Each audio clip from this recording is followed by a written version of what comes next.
Gus Samsudin dan Kang Ujang Bustami akan bertemu untuk silaturahmi. Ya, assalamualaikum warahmatullahi wabarakatuh. Buat teman-teman, pembahasan kali ini terkait dengan Kang Ujang Bustami, Gus Samsudin dan Pesulap Merah.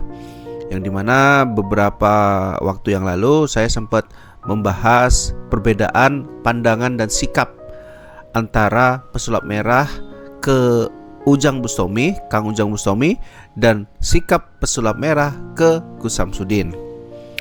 Nah, nanti dalam pembahasan ini tentunya saya akan melihat bagaimana sih jika Gus Samsudin ini bertemu dengan Kang Ujang Bustami ya.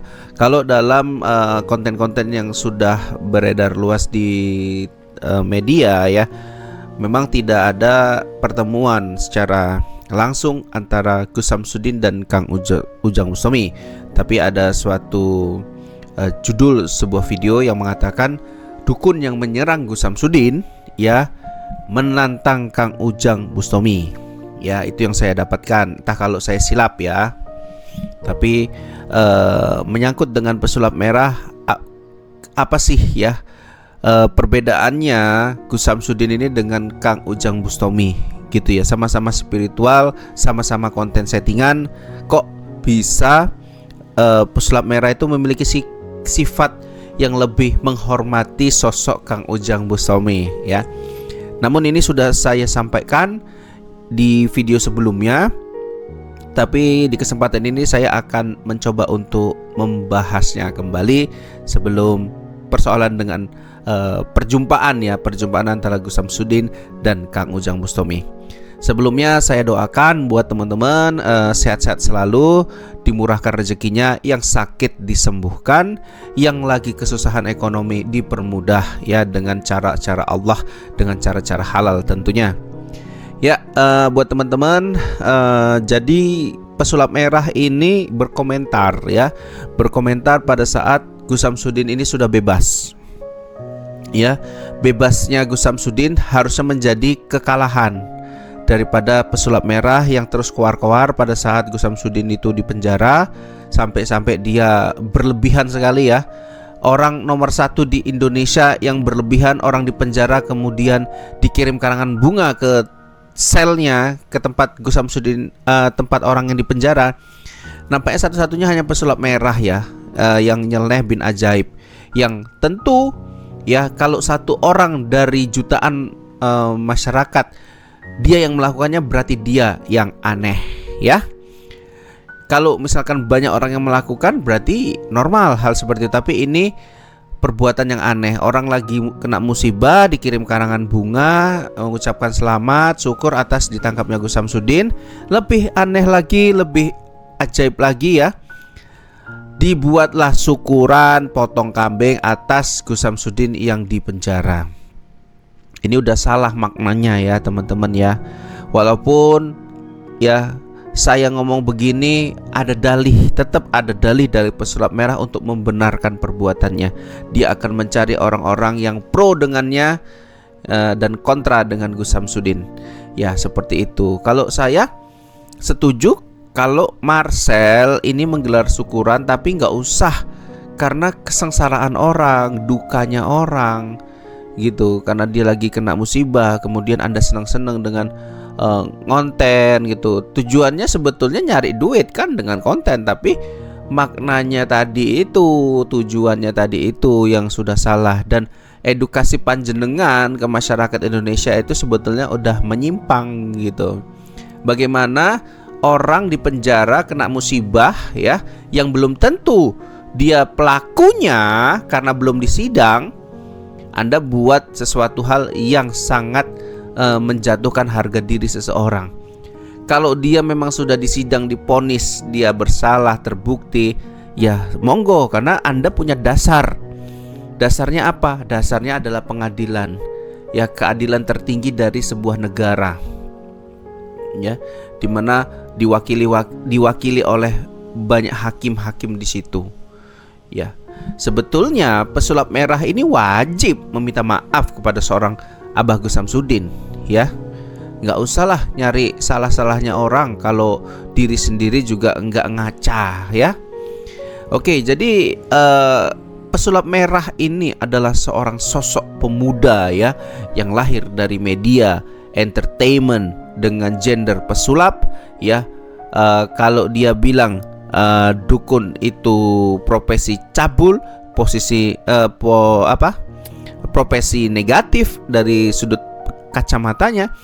Tapi bagaimana dengan pesulap yang kita ketahui melakukan trik atau tipuan yang dipertontonkan di depan umum itu ya. Jadi kita langsung aja ke pembahasannya ya teman-teman ya.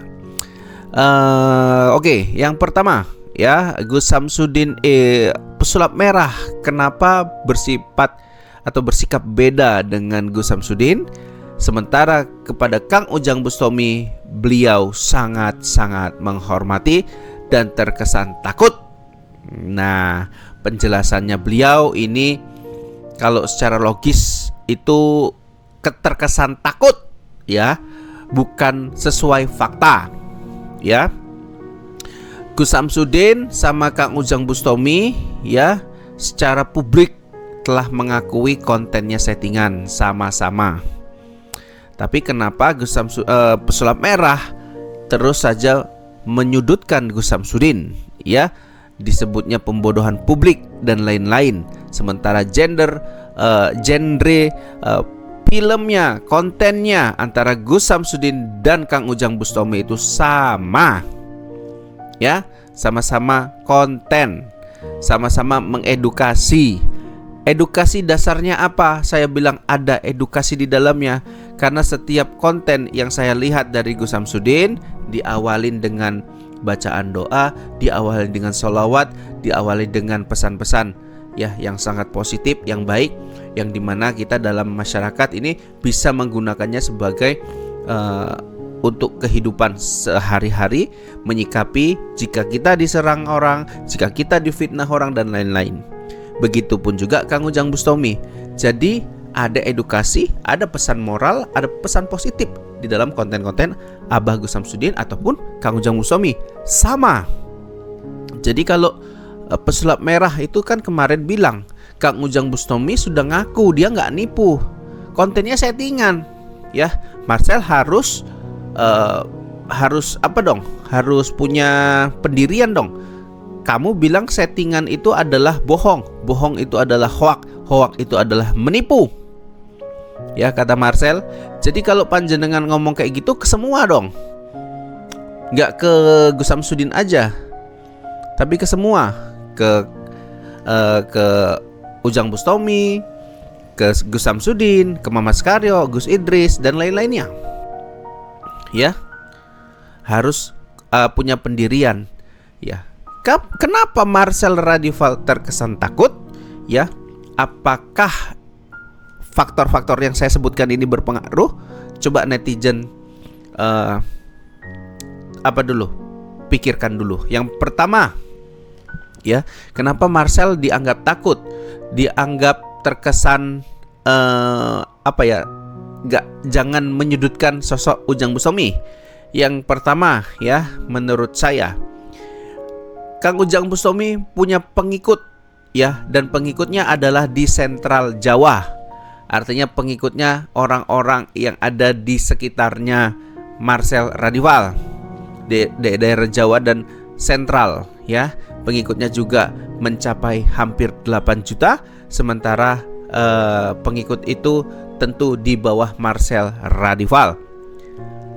Kenapa Gus Samsudin dinyek? Apakah mungkin karena subscribernya lebih rendah daripada Marcel, lebih rendah daripada Kang Ujang Bustami? Wallahu alam. Karena Gus Samsudin punya YouTuber paling besar hampir 2 juta ya. Marcel kalau nggak salah 4 juta atau berapa ya, saya lupa. Kemudian Kang Ujang Bustami 8 juta. Apa ini terpengaruh? Sikap berbeda? Ya, wallahu alam. Yang kedua ya, banyak pejabat besar yang terkoneksi dengan Kang Ujang Bustami, berbeda dengan Gus Samsudin. Seperti yang diketahui, Kang Ujang Bustami pada saat pemilihan presiden dihadiri ya, didatengin oleh sosok calon wakil presiden, yaitu ada Mahfud MD. Ini membuktikan bahwa Kang Ujang Bustomi menjadi tujuan spiritual tanah air yang menjadi tujuan ya para politikus untuk meminta restu ya. Apakah ini juga menjadi pemikiran untuk pesulap merah mau menyudutkan sosok Ujang Bustomi dibanding Gus Samsudin? Ya bisa jadi. Karena kalau dalam politik kemarin sosok Gus Samsudin enggan untuk menyampaikan dukungannya terhadap calon tertentu. Cuman beliau mengatakan ya ada tersirat bahwasannya Gus Samsudin juga mendukung Pak Mahfud MD, cuman dalam suatu momen yang tidak khusus, artinya tidak khusus secara terbuka. Ya, beliau menyampaikan itu, cuman beliau menyampaikan dukungannya kepada Bapak Mahfud MD karena terkait dengan pimpinan keagamaan yang luar biasa. Ya. Oke. Ketiga ya, Kang Ujang merupakan orang politik yang sangat dihargai. Sementara Gus Samsudin tidak ada terkait dengan politik. Nah, apakah di situ juga berpengaruh sikapnya Marcel Radival ya, terlepas dari konten settingan yang dibilang dia adalah hoak. Itu ya. Selanjutnya nama Kang Ujang juga pernah dibesarkan di sebuah acara televisi. Acaranya kalau nggak salah adalah Dua Dunia. Menurut saya Marcel enggan ya mengorek-ngorek orang yang dilindungi oleh orang-orang di pertelevisian tanah air ya. Jadi itu yang saya lihat dari sosok pesulap merah, lebih bijak, lebih dewasa. Kalau misalkan orang melakukan hal yang sama, ayo monggo ya. Kalau Anda ngomongin A seperti ini, B juga seperti ini karena dia melakukan yang sama. Ya, bukan karena ada kedekatan, bukan karena dia orang yang dilindungin ini dia itu. Ya itu berarti Anda ini mau menilai orang yang berada di bawah saja. Ya, tidak mau mengedepankan fakta-fakta. Kalau orang di persidangan ibaratnya duit yang mengatur semuanya, ya maka kebenaran bagi rakyat miskin bakal kalah. Keadilan kan tidak seperti itu. Kinerja keadilan adalah you kaya, you miskin. Keadilan harus tetap ditegakkan tanpa melihat status sosial ente. Gitu ya. Oke, mungkin sampai sini dulu ya. Salam buat Mas Marcel. Salam hormat juga untuk guru besar Padepokan. Ada Gus Samsudin, ada Kang Ujang Bustomi. Ya, sampai sini. Wabillahi taufiq wal hidayah. Assalamualaikum warahmatullahi wabarakatuh.